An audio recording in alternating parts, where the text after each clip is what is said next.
कि अंत में सब कुछ छोड़कर परमात्मा के चिंतन में डूब जाओ। अंत ये मत देखो कि अभी तो शरीर हृष्ट पुष्ट है, दुरुस्त है, अभी थोड़े दिन और घर का काम समेट लें या बेटे पोतों से प्यार कर लें फिर तो भजन करनी, ऐसा नहीं सोचना। जब कथा सुनने को मिल जाए और मन बात को मान ले, और अब वृद्धावस्था आ गई, अब देर मत करो, जल्दी से जल्दी भजन में लग जाओ। घर का काम करना पड़े तो फॉर्मेलिटी का रूप में करना, ईश्वर का चिंतन हृदय से करना।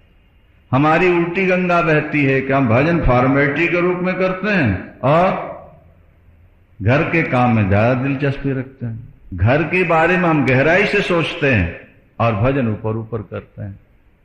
होना चाहिए ये कि हम घर का काम ऊपरी मन से करें और परमात्मा का चिंतन हृदय से, ये क्रम।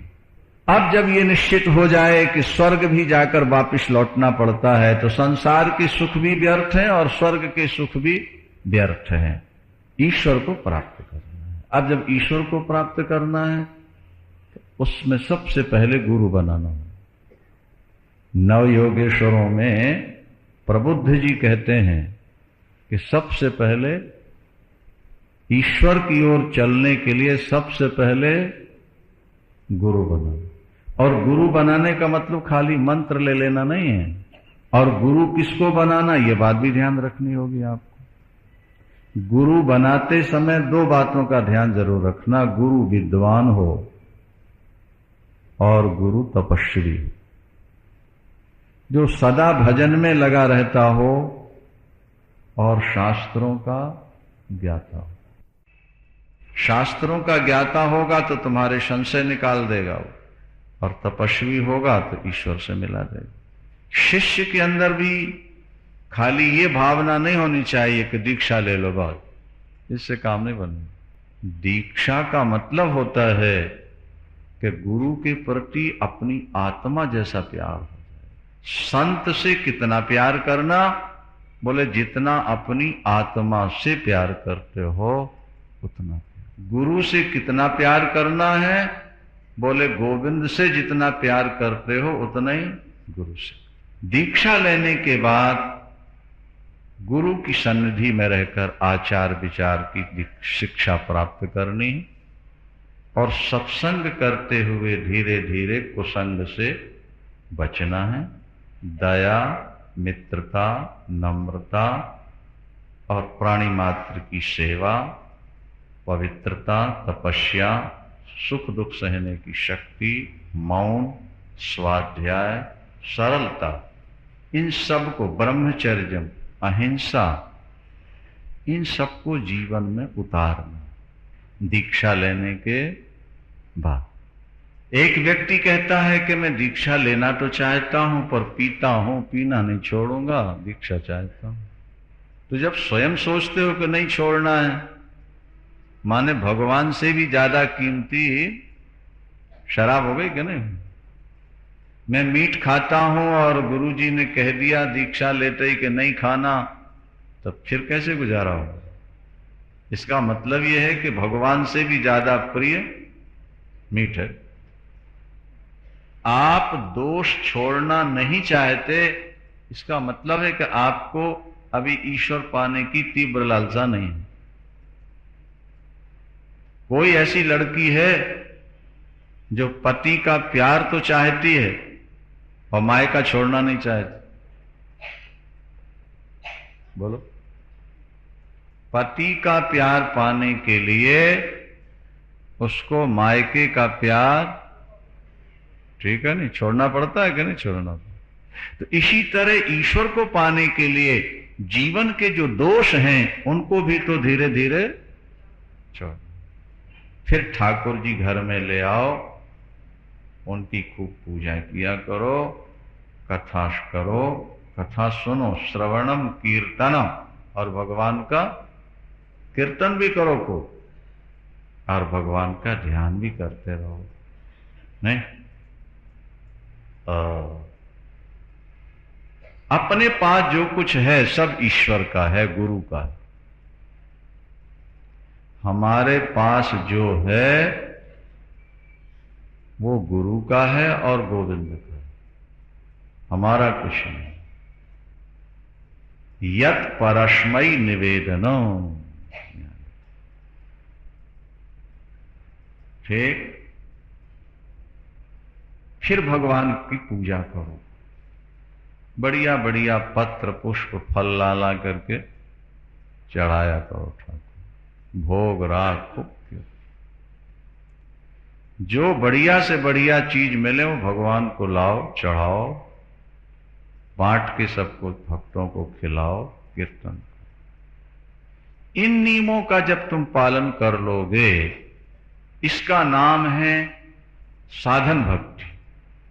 साधन भक्ति के बाद प्रेमा भक्ति जाएगी। प्रेमा भक्ति का लक्षण क्या है? बोले बस हृदय इतना कोमल हो जाए, कथा सुनते ही रोना आ जाए। क्या? कभी नाचने लगा, कभी गाने लगा।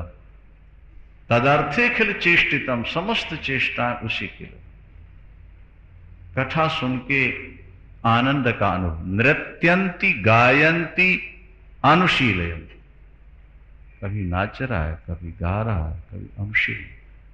रोम रोम उसका कथा सुन करके प्रसन्न होता है। जब ऐसी स्थिति आ जाए तो तुम समझ लेना अब हम पर ठाकुर की कृपा हो। प्रेमा भक्ति, जहां प्रेम होता है ना, वहां हृदय बिल्कुल मक्खन हो जाता है। जैसे दूध का भरा हुआ प्याला जरा सी ठोकर में छलक पड़ता है, इसी तरह प्रेम से भरा हुआ हृदय जरा सी भगवत चर्चा में छलक ले।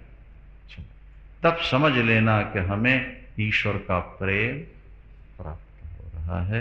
इस तरह से नव योगेश्वरों के संवाद का ये सार है। मानव जीवन दुर्लभ है, वैष्णव धर्म का पालन करना है।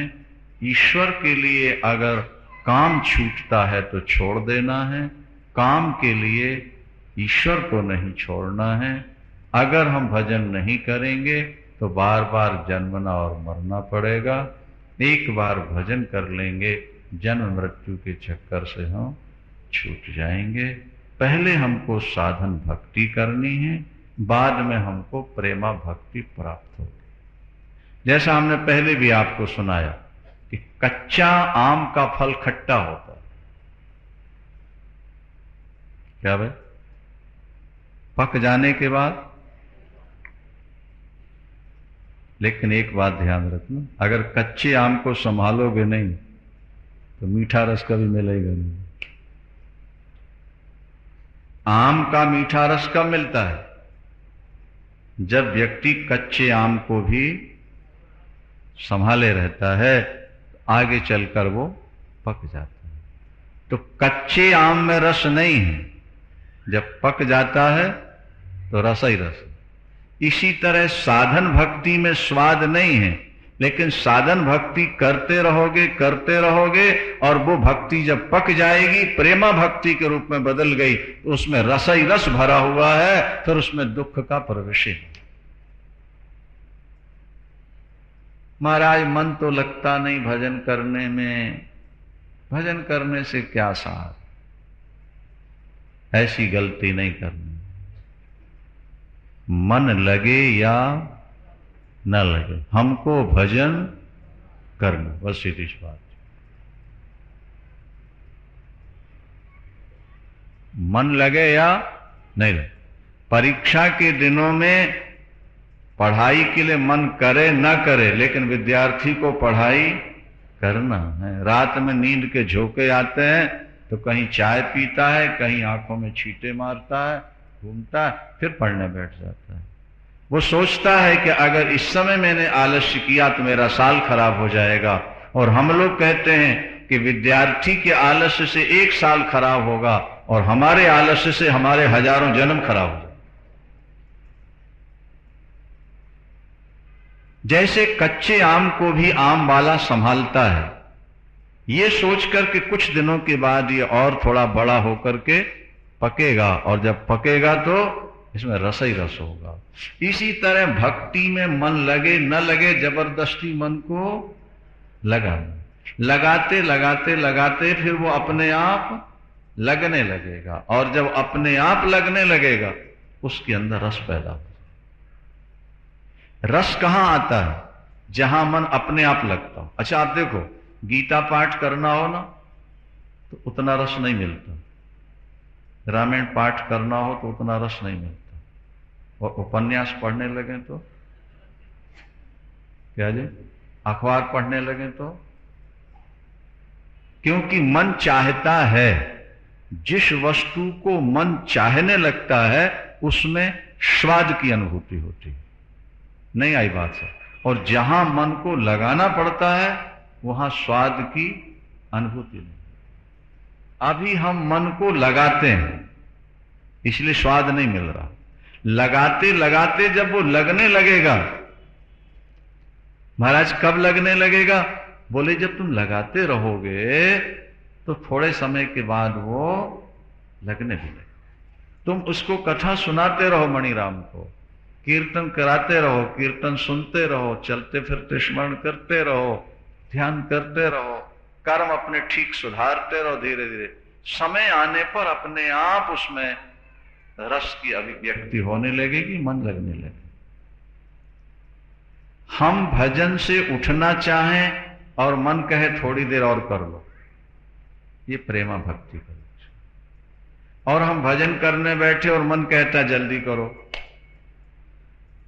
आज इतना ही कर लो, रहने दो, कल कर लेना, शाम को कर लेना, तो समझना कि अभी हमको प्रेमा भक्ति प्राप्त नहीं हुई, अभी साधन भक्ति ही चल रही है। पर साधन भक्ति को छोड़ना नहीं है, ये बात बुद्धि में बैठाल के रखना। देखो क्या, क्योंकि साधन भक्ति का ही फल प्रेमा भक्ति है। जैसे कच्चे आम को संभालने का फल सुस्वादु, आगे चल के मीठा रस उसका फल है। एक बात और समझ लो, पेड़ में पुष्प या फल तो कभी कभी लगते हैं, लेकिन माली 12 महीने सींचता रहता, नहीं सींचता। अगर माली ये सोचने लगे कि जब फल लगेंगे या जब फूल लगेंगे तभी हम खाद पानी देंगे, बोलो फूल लगेंगे, फल लगेंगे, सूख जाएंगे। फल जब लगेंगे लगेंगे, लेकिन हमको खाद पानी तो अभी से देना है। और जब माली बराबर खाद पानी झाड़ों को देता रहेगा तो कभी ना कभी उसमें फल और फूल आएंगे। इसी तरह आप अपने जीवन में भजन का संकल्प लेके जब चल पड़ेंगे तो चलते चलते कभी ना कभी आपको प्रेमा भक्ति की प्राप्ति हो जाएगी। बस प्रेमा भक्ति की प्राप्ति जीवन की सिद्धि है, सफलता है, यही जीवन का अंतिम लक्ष्य है। श्रीमन नारायण नारायण नारायण।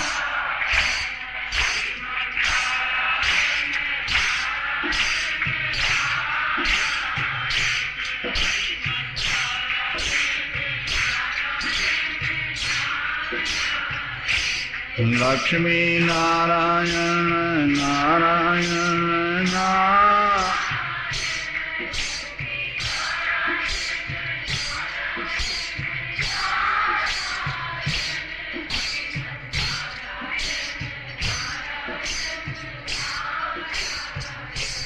श्रीमन नारायण नारायण नारायण।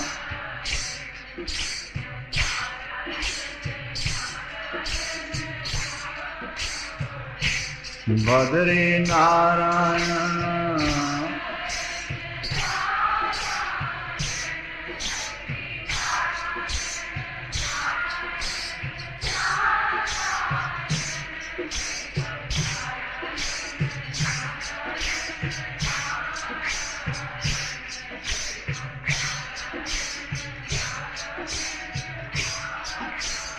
वृंदावन बिहारी।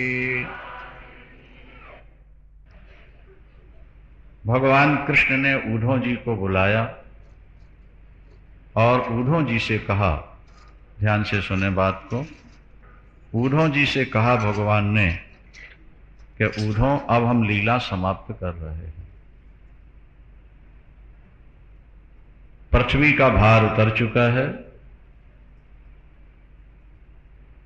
धर्म की स्थापना हो चुकी है, हम जिस कार्य के लिए आए थे वो पूर्ण हुआ, इसलिए अब हम लीला समाप्त करें। उद्धव जी रो पड़े। उन्होंने कहा, प्रभु हमें साथ ले चल। स्वधाम नय मामपि, हमने जीवन भर आपका जूठा खाया, आपके उतारे कपड़े पहने, आपकी उतारी माला पहनी, सदा आपके साथ रहे। आप कहते हैं कि हम जा रहे हैं, इसका मतलब है कि हमें आप छोड़ रहे हैं, हम आपके बिना रह नहीं सकेंगे। भगवान ने कहा, उद्धव तुम्हें यहां रहना पड़ेगा। हर व्यक्ति प्रारब्ध की डोर से बंधा हुआ है। हम जो नहीं चाहते वो जीवन में होता रहता है, और जो चाहते हैं वो नहीं हो पाता है। इसका मतलब है कि व्यक्ति कर्म की डोर में, प्रारब्ध की डोर से बंधा हुआ है। लेकिन मैं आपका वियोग कैसे सह सकूं? भगवान ने कहा, विवेक से। दुख सहा जा सकता है अगर विवेक जीवन में हो तो। दिल्ली की गर्मी भी सहन हो सकती है अगर कमरे में एसी लगी हो तो। बोलो वृंदावन। क्या भाई? अगर एसी आपके कमरे में है तो गर्मी को सहा जा सकता है। आप कार से यात्रा कर रहे हैं तो वर्षा से आपका बचाव हो सकता है। गर्म कपड़े और हीटर आपके कमरे में हैं तो सर्दी से बचाव हो सकता है। इसी तरह जीवन में आने वाली विपत्तियों से अगर बचना हो तो विवेक का सहारा ले लिया जाए उद्धव, तो व्यक्ति बड़े से बड़ी विपत्तियों से बच सकता है। हम विपत्तियों से बचने के लिए विपत्ति हमारे पास ना आए इसका प्रयास करने के बजाय विपत्ति सहने की हमारी बुद्धि में योग्यता आ जाए, इसके लिए कोशिश करनी चाहिए। विपत्ति ना आए अगर हम ऐसा सोचेंगे तो ये संभव नहीं है। अगर भाग्य में लिखा है तो आए, फिर क्या करो? हम विपत्ति से बचने का उपाय तो करते हैं वहां अगर विपत्ति ना, लेकिन विपत्ति का हम पर असर ना हो इसके लिए हम कोई उपाय नहीं करते। शास्त्र कहते हैं विपत्ति से बचने के बजाय विपत्ति का हमारे जीवन पर असर ना हो इसकी कोशिश करें। इसका उपाय क्या है? भगवान कृष्ण ने फिर उद्धव को उत्तर दिया। पहले तो दत्तात्रेय जी के 24 गुरु सुनाए। यदु जी शिकार खेल के आ रहे थे और दत्तात्रेय भगवान जमीन पर लोटे हुए थे, पड़े हुए थे, लेटे थे। उनके पास कोई सामग्री नहीं थी, लेकिन उनके चेहरे पर चमक थी और प्रसन्नता थी, और उनके कंठ में जैसे अमृत घुला हुआ हो। जब वो बोलते थे बड़ी मिठास थी, शरीर में भी चमक है।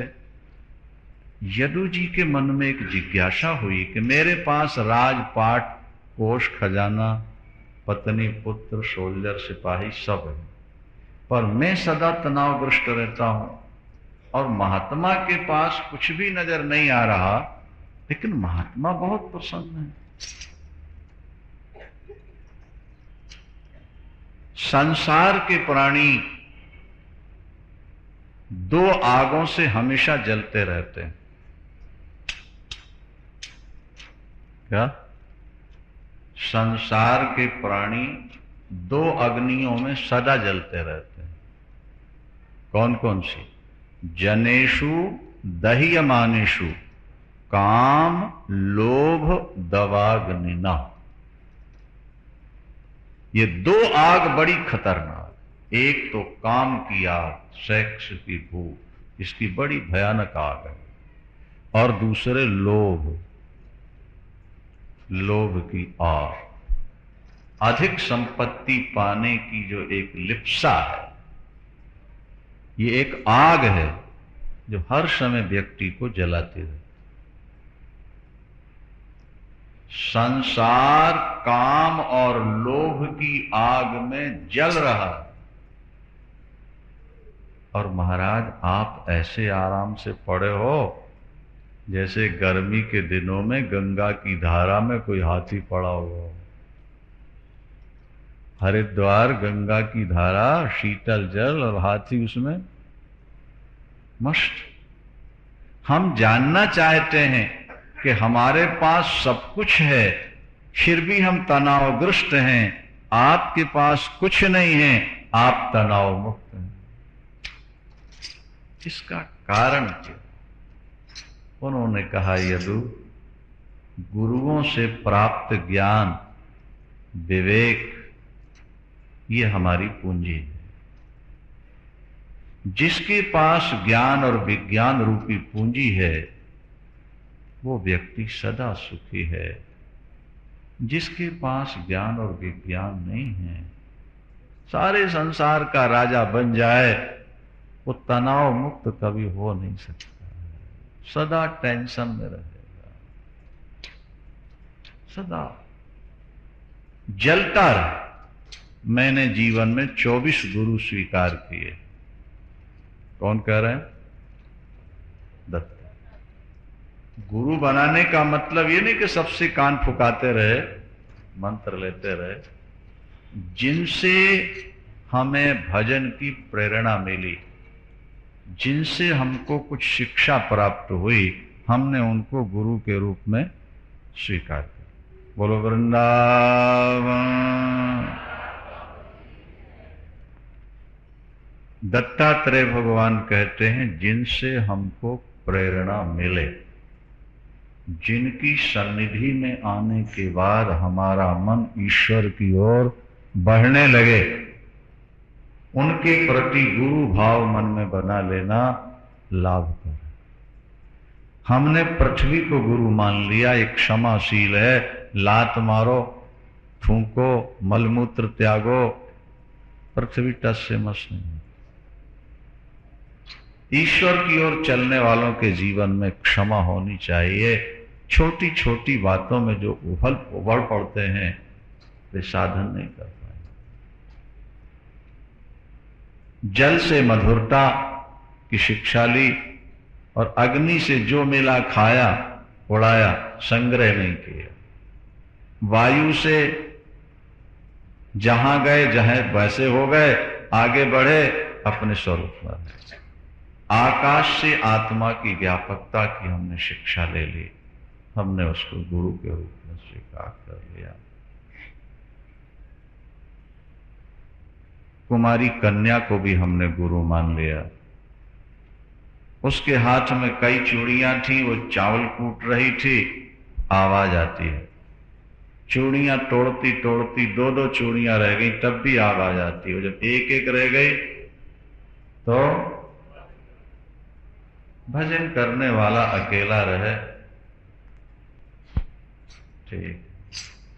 2 रहेंगे तो आपस में बातें करेंगे, और ज्यादा होंगे तो झगड़ेंगे। इसलिए अभी हमने कहा उस ध्यान कक्ष में एक गुफा बनवा दें नीचे, तो किसी ने कहा बड़ा कमरा बनवा दो, 4-6 बैठ के ध्यान करें। हमने कहा गलत है। एक गुफा में एक ही व्यक्ति को ध्यान करना चाहिए। क्या समझे? ध्यान करना हो तो अकेले, और पढ़ाई करना हो तो दुकेले। पढ़ना हो ना कोर्स का विषय, तो अकेले नहीं पढ़ना चाहिए, नहीं नींद आ जाएगी फट से। और 2 बैठ के पढ़ोगे, नींद नहीं आएगी, तुम्हें भूलेगा, वो बता देगा, वो भूलेगा, तुम बता दो। ध्यान अकेले का, और पढ़ाई 2 की, और कीर्तन करना हो समूह। अकेले कीर्तन करोगे कोई स्वाद नहीं आएगा, और सब मिलके जरा ताली बजा करके बोलें, सारा का सारा हॉल नाचने लगे। क्या? साधक को अकेले रहने का प्रयास करना चाहिए। सर्प को भी हमने गुरु बना लिया। बिल बनाता है चूहा और मौज से रहता है सर्प। दूसरे लोग बना देते हैं आश्रम और सन्यासी लोग आके प्रेम से रहते हैं, अपन अपने लिए कुछ नहीं बनाते। दत्तात्रेय भगवान कहते हैं सर्प को गुरु मान। कुमारी कन्या को मान लिया, एक कबूतर को भी हमने गुरु मान लिया।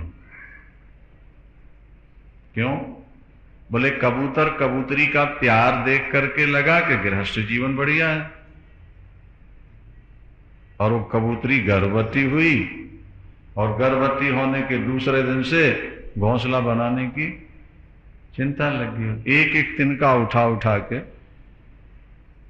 और थोड़ी सी हवा चली सब नीचे, फिर तिनका, खाना पीना और वो प्यार वो सब खत्म। अब एक ही चिंता है, जैसे तैसे क्या भाई घोंसला बन। बस वो शादी के 4 दिन तो मंसूरी घूमे आओ, नहीं शिमला घूमे आओ, होटलों में रह आओ, ले लो थोड़ी सी मौज, और बाद में फिर अपना ताना बाना बुनना शुरू कर दो। पैसा कमाओ, कोठी बनाओ, कार खरीदो, बच्चों के लिए व्यवस्था। कहां रह जाता है वो सारा, सब खत्म। फिर तो बस वो बच्चे बच्चे बच्चे दिखते रहते, इनकी व्यवस्था हो। इसीलिए तो शादी कहा है ना, शादी ये सादा काम है, कोई बहुत महत्व का काम नहीं है। लोग महत्व देते जरूर है। क्या? जैसे साड़ी कोई सामान है, बोले क्या शादी है, शादी है मतलब सामान्य है, शादी का मतलब सामान्य। बोले लड़का बड़ा खुश होता है शादी के महाराज, सबसे बढ़िया ब्यूटी पार्लर में जाकर के और बढ़िया से बढ़िया बाबू बनना चाहता हूं मैं। ठीक है। किसी ने पूछा कि आज छोकरा बहुत ज्यादा खुश नजर आ रहा है घोड़ी पर बैठ के, क्या बात है? बोले खुशी का अंतिम दिन है इसलिए ज्यादा खुश हो रहा। बोलो वृंदावन। दीपक जब बुझने लगता है ना तो जरा क्या भाई ज्यादा लौ दिखती है। तो आज की जो ज्यादा खुशी है, और वो जो माला पहनाती है ना छोकरी पर, वो माला नहीं है, वो गले की फांसी है जो जिंदगी भर लटका रहना है उसका। और छोकरी रोना शुरू करती है शादी में। क्यों? बोले अब रोने के दिन शुरू हो गए। जब तक माँ बाप के हाथ थे खुश थे, चाहे जब उठे चाहे काम करें न करें, और माँ बाप पर डांट दिखाते रहें। और ससुराल में जाकर के तो डांट खानी पड़ेगी, समय गुजरना पड़ेगा, अब तो रोने के दिन रो। फिर एक एक तिनका उस कबूतर कबूतरी ने मिलकर मुश्किल से घोंसला बनाया। दत्तात्रेय देख रहे नाटक। और घोंसला बना के अंडे दिए। अब वो पत्नी उनको सेकती है, गर्म करती है, और श्रीमान जी लाला के चोंच में उसके। यही तो होती है, श्रीमती के बच्चा हो गया और श्रीमान जी स्कूटर कार में दौड़ते फिरते, ये ले आ वो ले आ, ये कर वो कर। ये कबूतरी की कहानी तो है बाबा। और अब अंडों से बच्चे निकल आए, सो पति पत्नी दोनों लाला करके अब खुद नहीं खाते थे, चोंच में लिए हैं, भूख लगी है, लेकिन जैसे तैसे बोले हमने देखा कि कबूतर बच्चे पाल पाए। अब उनके छोटे छोटे पंख निकल आए, उड़ने लगे थोड़ा थोड़ा। वो दोनों बड़े खुश थे, बच्चे पल रहे हैं। दोनों गए थे अभी दाना लेने, एक बहेली आ गया, उसने जाल बिछा के चावल डाल दिए। वो सारे के सारे बच्चे आकर जाल में फंसा लिया। कहानी लंबी होती है, सार उसका थोड़ा सा होता है। जिंदगी में हम लोग तिनका तिनका जोड़ते रहते हैं, और एक दिन में अभी लुधियाने में आग लगी। और लुधियाने के हैं, गत वर्ष की बात, 2 वर्ष हो रहा था, दिवाली के समय पर आग लगी। 4 बेटे, एक दामाद, एक भांजा दुकान के अंदर बैठा है, और पिता पेशाब करने बाहर चला गया। और बाहर की दुकान में पटाखे की दुकान थी, और अंदर भीड़ी गली है, अंदर भी दुकानें थी। पटाखों में लग गई आग और लोगों ने सोचा कि उग्रवादियों की चल गई गोली, वो आ गए। तो सब ने अपने शटर बंद कर अंदर घुसे। वो आग वहां से चली। गुड़ मंडी में जब आग लगी थी महाराज, बस आगे बढ़ती गई, सब वो शटर टेढ़े हो गए, गर्म हो गए, अंदर 4 बेटे, 1 दामाद, 1 भांजा, 6 के 6 एक दुकान में जल करके खत्म हुए। बूढ़ा बाप बाहर खड़ा रो रहा है, 4 बहुएं विधवा, 1 बेटी विधवा, 1 भांजे की बहू, 6 विधवाएं बैठी और अकेला बाप बूढ़ा रो रहा। अब सोचना यह है कि उसने अपनी जिंदगी कितनी कठिनाई से कितने दिनों में बनाई होगी और 1 घंटे के अंदर सारी कहानी। कबूतर के बच्चों को उसने समेट लिया, पति पत्नी दोनों लौट के आए और ममता के कारण वो कबूतरी भी उसी में कूद गई, उसको इसने फंसा लिया। कबूतर डाल पर बैठ के रो रहा है, हाय मेरे बच्चे गए, मैं विधुर हो गया, मेरी जिंदगी बर्बाद हो गई। जब वो बैठा रो रहा था, नीचे से बहेलिया ने मारा खींच के बाण, पट से नीचे आके गिरा। वो खत्म। दत्तात्रेय भगवान कहते हैं इस कबूतर कबूतरी की तरह जो गृहस्थी में फंसे रहते हैं, अंत में उनका परिणाम भी यही होता है। इसलिए मैं गृहस्थी से हट गया। तो गुरु मान, एक बाण बनाने वाला बाण बना रहा है, मैं देख रहा हूं खड़े होकर। राजा की सवारी निकल गई, उसने देखा नहीं, मैं खड़ा रहा, मुझको देखा नहीं, वो उसकी नोक सीधी कर रहा था, ठोक पीट कैसे। मैंने उसको गुरु मान लिया। जैसे बाण की नोक सीधी करने में वो आसपास सब कुछ भूल गया, राजा की सवारी निकली लेकिन उसने आंख उठा के नहीं देखी। इसी तरह ईश्वर के चिंतन में जब जीव सारे जगत को भूल जाएगा तो तत्काल उसको शांति प्राप्त होगी, परमात्मा का साक्षात्कार होगा। मैंने बाण बनाने वाले को भी, पिंगला वेश्या ने वेश्यावृत्ति की, पैसा कमाने की, सारी जिंदगी पैसा कमाया और एक दिन में वो सारा का सारा पैसा खत्म। किसका?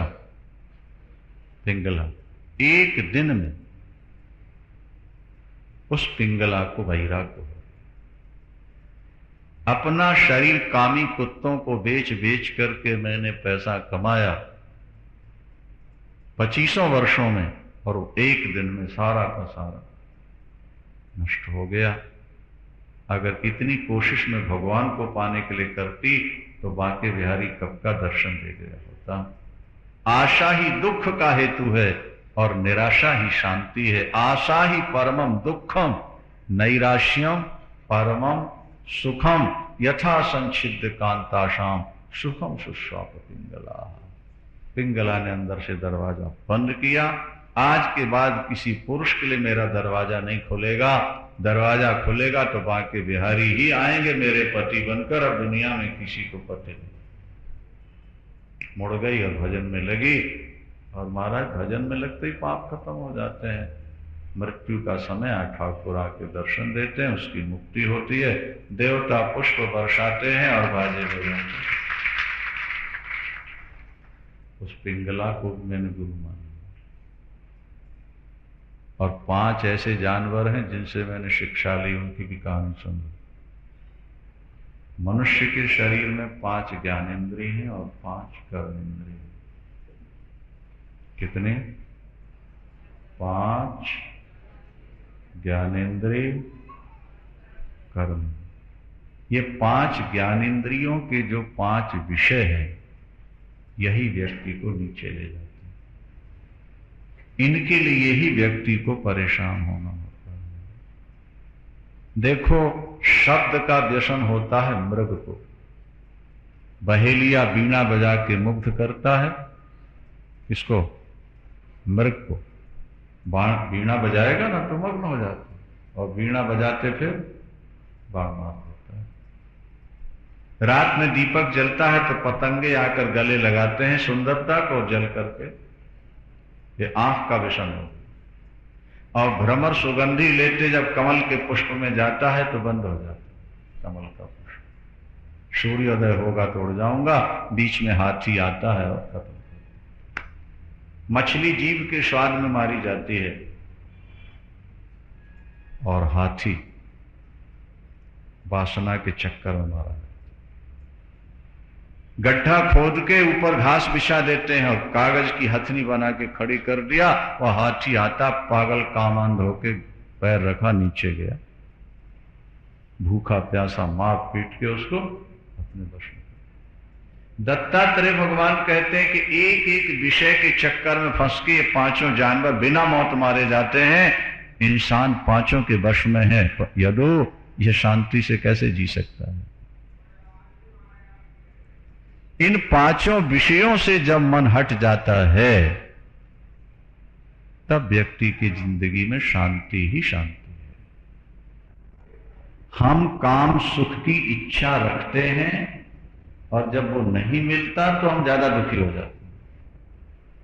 काम सुख की इच्छा रखना ही दुख है भगवान कहते हैं, और संसार के सुखों से मन हटा लेना ही सुख है।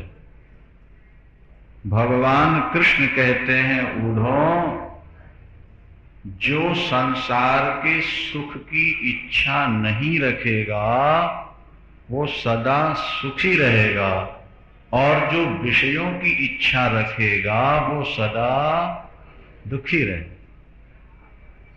क्यों? बोले तुम जो इच्छा करोगे वो तुम्हें मिल जाए जरूरी तो नहीं है ना। और जब तुम्हारी चहेती वस्तु तुम्हें नहीं मिलेगी तो सुख मिलेगा कि दुख मिलेगा? और चाह ही नहीं है तो दुख कहां से आए? दुख तो चाह के बाद है। हम किसी वस्तु को चाहते हैं, वो हमको नहीं मिल रही, वही दुख है। क्या समझ? इसलिए कहा संतों ने कि चाह चमारी चूहरी, सौ नीचन सो नीच, तू तो पूर्ण ब्रह्म था, ये चाह न होती बीच। सबसे बड़ा तप क्या है? तो भगवान कृष्ण ने कह दिया काम का त्याग कर देना सबसे बड़ा तप। दान क्या है सबसे बड़ा? बोले दूसरे को दंड न देना, ये दुनिया में सबसे बड़ा दान। शूरवीरता क्या है? बूढ़ों ने पूछा तो भगवान कहते हैं कि अपने कड़वे स्वभाव पर विजय पा लेना, इससे बड़ी शूरवीरता और कोई है नहीं।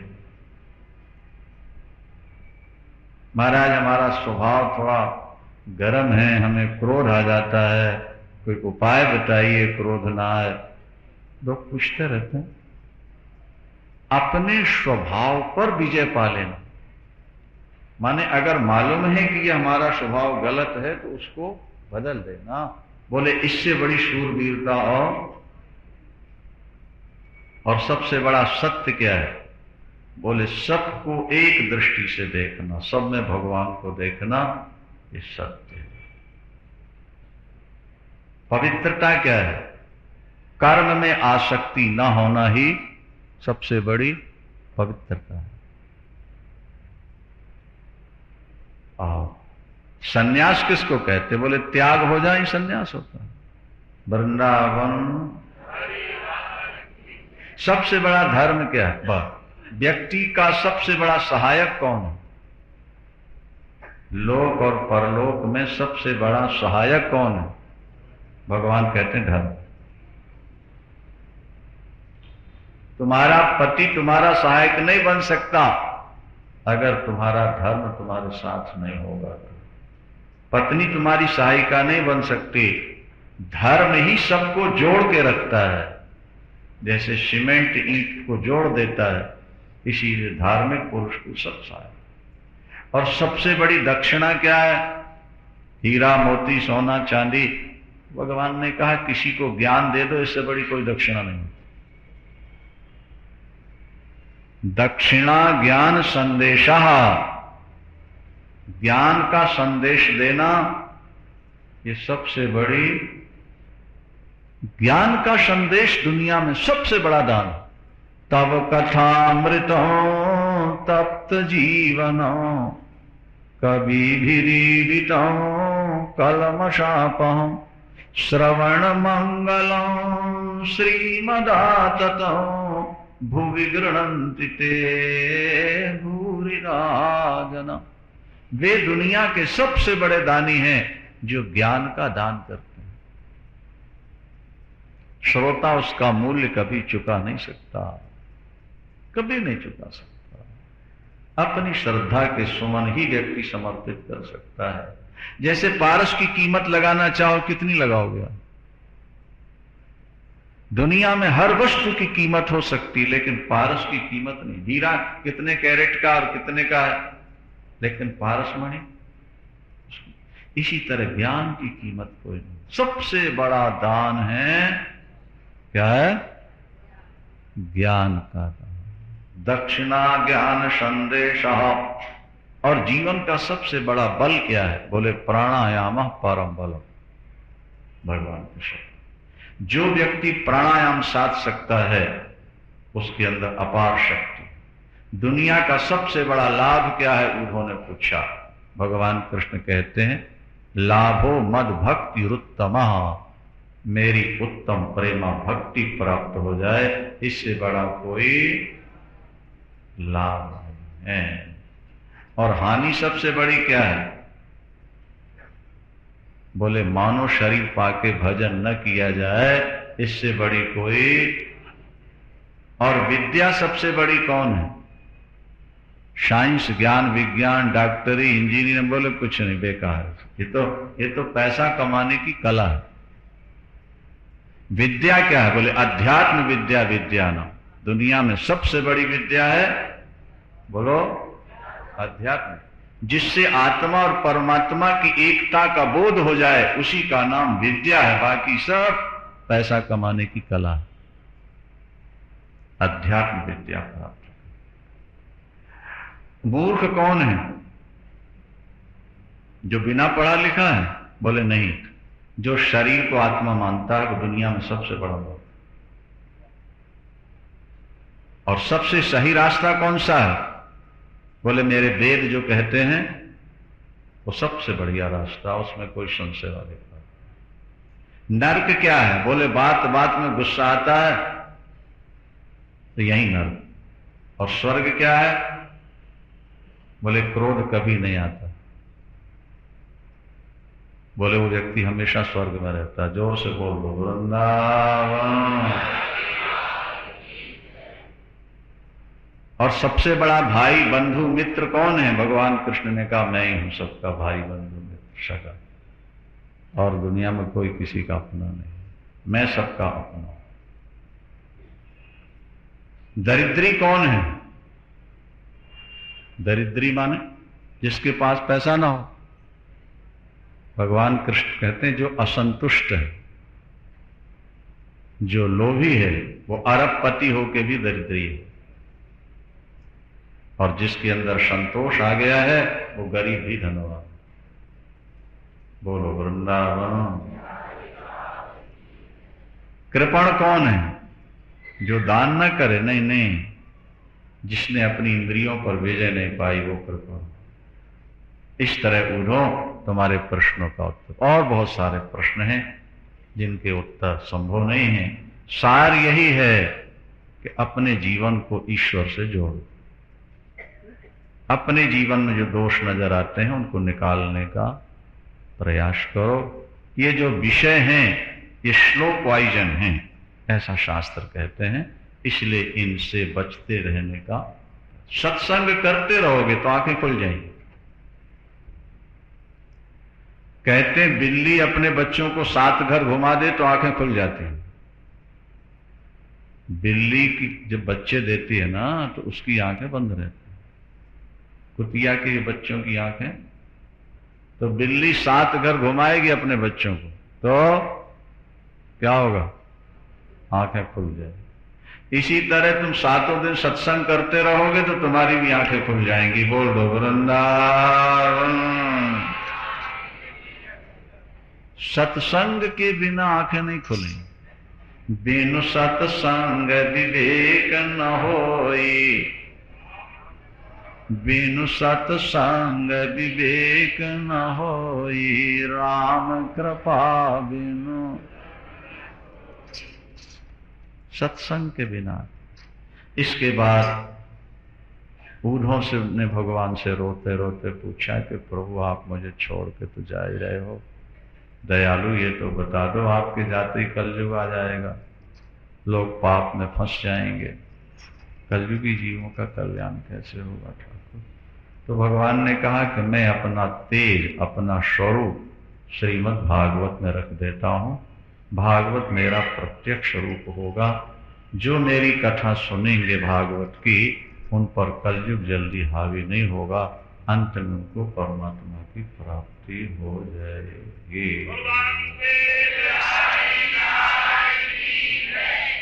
और देखो उधो, मैं जिस दिन निकलूं शरीर वो लीला समाप्त करूंगा मैं, उसी दिन कलयुग शुरू हो जाएगा और 7वें दिन द्वारिका डूब जाएगी। केवल मंदिर बचेगा, बाकी सब। और जैसे सूर्यास्त के बाद प्रतिक्षण अंधकार गहरा होता जाता है, इसी तरह कलयुग ज्यों बढ़ता जाएगा त्यों पाप भी बढ़ते जाएंगे। ये जात पात सब खत्म कर देंगे। अब हो ही रही है। देख, वैदिक मर्यादा टूट जाएगी, ब्राह्मण अपने धर्म कर्म से गिर जाएंगे, क्षत्रियों में तेज नहीं रह जाएगा, वैश्यों के व्यापार में बेईमानी आ जाएगी, शूद्र अपने को ब्राह्मण समझेंगे, ब्राह्मणों से वाद विवाद करेंगे और ऊपर बढ़ने की कोशिश करेंगे में, और जात पात धर्म कर्म सब नष्ट हो। 8-10 वर्ष की कन्या गर्भ धारण करने लगेगी, 20-25 वर्ष में नाती पोते सब हो जाएंगे। कलयुग के चौथे चरण में 25-30 वर्ष की लंबी आयु, 2.5 फुट के व्यक्ति होने लगे, छोटे छोटे। उस समय मां बहन बेटी का भी विचार नहीं रह जाएगा, सब एक। तब कल्कि भगवान प्रकट होंगे संभलपुर ग्राम में विष्णु यश शर्मा के यहां, और सब पापियों को मार के फिर सतयुग की स्थापना करते हैं। इस तरह चारों युग आते जाते रहते हैं। वो भगवान का भजन करके ईश्वर को प्राप्त करो, तभी मानव जीवन अपना सफल होगा। वृंदावन। ठाकुर जी प्रभाषक क्षेत्र जाके सबको ले गए, वहां सबने फिर शराब पी, शराब के नशे में लड़े, शस्त्रों से लड़े, फिर घास उखाड़ के लड़े, खत्म। ठाकुर जी के पैर में पहेलिया ने बाण मारा, मृग की आंख समझ के जब चरणों में गिरा, भगवान ने विमान बुला के उसको बैठाना, स्वर्ग भेज दिया। स्वयं श्रीमद् भागवत के रूप में प्रकट हो गए, देवता पुष्प वर्षा के बाजे बजाए। कलयुग के राजाओं का वर्णन करके और फिर परीक्षित जी से सुखदेव जी ने कहा कि अब हम जा रहे हैं, और आत्मा अमर है। जैसे कपड़े बदलते हैं, कपड़े वाला नहीं बदलता, इसी तरह शरीर बदलते हैं, आत्मा नहीं बदलती, इसकी मृत्यु नहीं। तुम ये नहीं सोचना कि मैं मरूंगा। उन्होंने कहा भगवान आपने कथा सुना के मेरा अज्ञान मिटा दिया, आपने प्रभु स्वरूप होकर उनका चिंतन। वे चिंतन में बैठ गए, तक्षक ने आके काटा, कीड़ी काटने जैसा भी कष्ट नहीं हुआ, और परीक्षित जी सीधे वैकुंठ जा रहे हैं, देवता पुष्प बरसा रहे हैं, जय जयकार। केवल 7 दिन में मुक्ति दिलाने की क्षमता श्रीमद् भागवत में है। मार्कंडेय प्रलय दर्शन के बाद भगवान की प्रार्थना करके भागवत पूर्ण होती है। अनुक्रमण का हम आपको सुना देते हैं, 5 मिनट में वो भी सुन लो, उसके बाद आरती और फिर कथा प्रसाद लेके जाएंगे। अब संपूर्ण भागवत में कौन कौन सी कथाएं आई हैं ये आपको सुना देते हैं। इसके सुनने से संपूर्ण भागवत सुनने का फल मिलता है। शांति से बैठ जाओ, सावधान।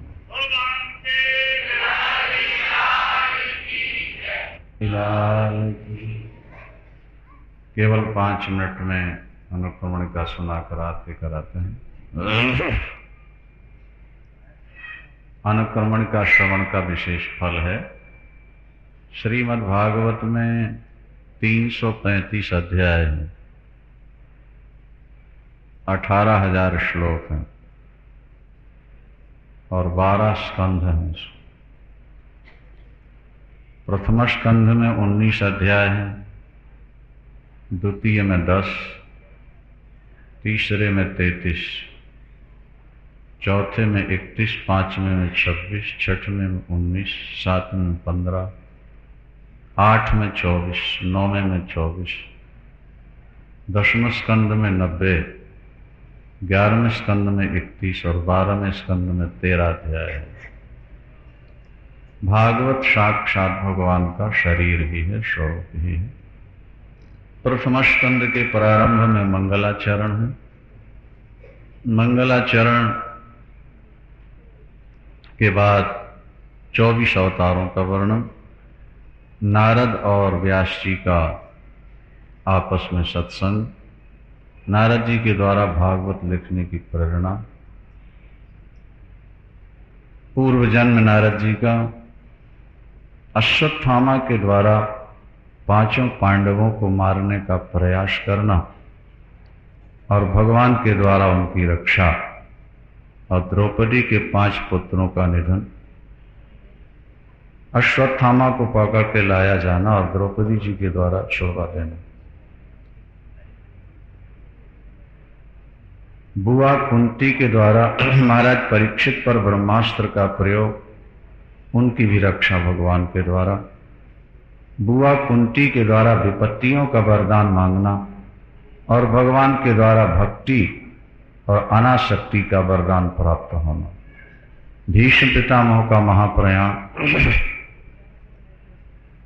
भगवान का द्वारिका प्रस्थान, लीला संवरण, अर्जुन का लौट के आना, बुआ कुंती का शरीर छोड़ना, 5 पांडवों का हिमालय में जाके गलना, महाराज परीक्षित के द्वारा राज्य संचालन, कलयुग का निग्रह, कलयुग को रहने के लिए 5 स्थान दिए, जुआ, शराब, हिंसा, चरित्रहीन स्त्री, अन्याय से कमाया स्वर्ण, महाराज परीक्षित को समीक ऋषि के पुत्र का श्राप, और अंत में महाराज परीक्षित का गंगा किनारे आके बैठ जाना, शुकदेव भगवान का आगमन।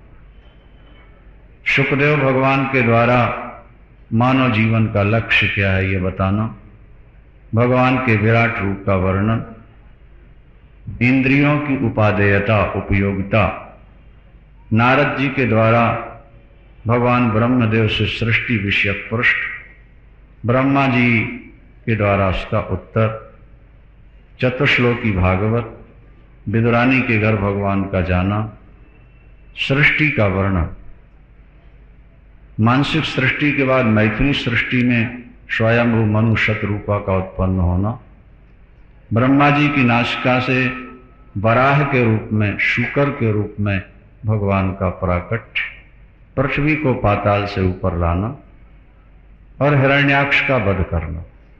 हिरण्याक्ष हिरण्यकश्यपु का पूर्व जन्म, उसके बाद कर्दम और देवहूति का विवाद, कपिल भगवान का प्राकट, कपिल भगवान के द्वारा माता देवहूति को ज्ञानोपदेश, माता देवहूति की मुक्ति, यह तीसरा स्कंद है।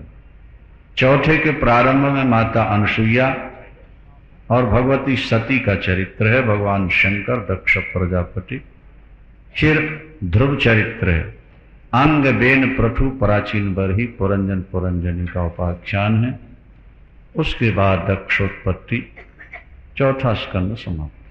5वें स्कंद में स्वयंभू मणि के कनिष्ठ पुत्र प्रियव्रत की वंशावली है, 7 समुद्रों का निर्माण, 7 दीपवती पृथ्वी का विभाग, आग्नेन्द्र नाभि ऋषभदेव और जड़ भरत का प्रसंग है, राजा रहुगण को ज्ञानोपदेश, भूगोल खगोल का वर्णन, 28 प्रकार के नरकों का वर्णन करके 5वां स्कंद पूर्ण हो जाता है। 6ठे स्कंद के प्रारंभ में अजामिल का उपाख्यान, दक्ष की 60 कन्याओं की वंशावली, त्वष्टा के पुत्र विश्वरूप से इंद्र को नारायण कवच प्राप्त होना, इंद्र के द्वारा विश्व रूप का वध, ब्रह्म हत्या लगना, उसके बाद वृत्रासुर की उत्पत्ति त्वष्टा के द्वारा, अब फिर इंद्र से युद्ध करके उसकी भी मृत्यु, उसका पूर्व जन्म, 49 मर्तों का जन्म। ये छठा स्कंद है। 7वें स्कंद में प्रहलाद चरित्र और वर्णाश्रम धर्म का निरूपण। 8वें स्कंद में गजेंद्र मोक्ष, समुद्र मंथन, राजा बलि, 52 भगवान, और उसके बाद मत्स्यावतार, मछली रूप भगवान ने कैसे लिया। 9वें स्कंद के प्रारंभ में सूर्यवंशी राजा, फिर चंद्रवंशी राजा, गंगावतरण, भगवान राम का पावन चरित्र, जनक की वंशावली, परशुराम भगवान का चरित्र, दुष्यंत, शकुंतला, ययाति, राजा रंती देव, वंशावली। 9वां स्कंद पूर्ण। 10वें स्कंद के प्रारंभ से अंतिम तक 90 अध्यायों में भगवान की पावन लीलाएं जो आप लोग सुने। 11वें स्कंद के प्रारंभ में यदुवंश को अभिश्राप, 9 योगेश्वरों का संवाद, दत्तात्रेय के 24 गुरुओं का वर्णन, उन्हों के विविध प्रश्नों का समाधान, प्रभाषक क्षेत्र में जाकर यदुवंश का नष्ट होना, भगवान का भागवत के रूप में प्रकट हो जाना।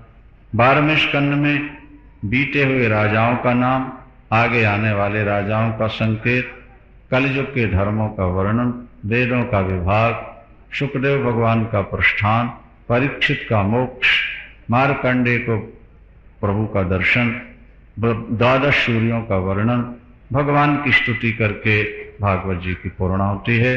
अंतिम श्लोक हम बोलते हैं, आप उसे दोहराएंगे, उसके बाद पूजन आरती फिर जाएंगे आप। नाम संकीर्तनम यस्य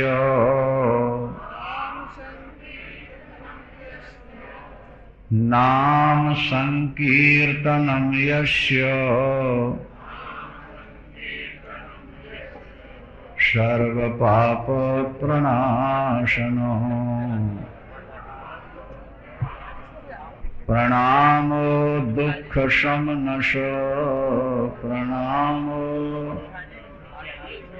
तम नमामि हरिं परम। जिन परमात्मा के नाम का संकीर्तन पापों को मिटा देता है, जिन प्रभु के चरणों में किया गया प्रणाम जीवन के दुखों को मिटा देता है, उन परमात्मा के पावन चरणों में हमारा बार बार प्रणाम है। ओम शांति शांति शांति।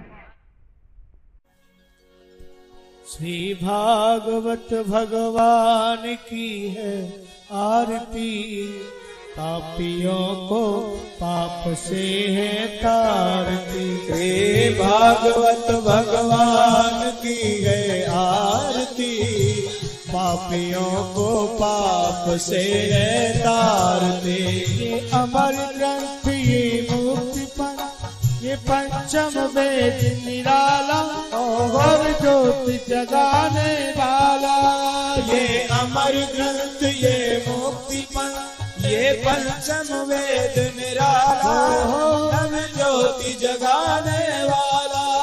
हरि नाम यही, हरि ध्यान यही, हरि नाम यही, हरि ध्यान यही, जग के मंगल की आरती। पापियों को पाप से है तारती। हे भागवत भगवान की है आरती, पापियों को पाप से है तारती। शांत गीत पावन पुनीत, पापों को मिटाने वाला, हरि दर्श कराने वाला। ये शांति गीत पावन पुनीत, पापों को मिटाने वाला, हरि दर्श कराने वाला। ये सुख करणी, ये दुख हरणी, ये सुख करणी, ये दुख हरणी, ये सुख करणी, ये दुख हरणी, ये सुख करणी, ये दुख हरणी। श्री मधुसूदन की आरती, पापियों को पाप से है तारती। हे भागवत भगवान की है आरती, पापियों को पाप से तारती। ये मधुर बोल भगवंत को सतमार्ग बताने वाला, बिगड़ी को बनाने वाला। ये मधुर बोल भगवंत को सतमार्ग बताने वाला, बिगड़ी को बनाने वाला। श्री राम यही घनश्याम यही, श्री राम यही घनश्याम यही, श्री राम यही घनश्याम यही, श्री राम यही घनश्याम यही। प्रभु के महिमा की आरती, पापियों को पाप से है तारती। ये भागवत भगवान की है आरती, पापियों को पाप से है तारती, पापियों को पाप से है तारती, पापियों को पाप से है तारती।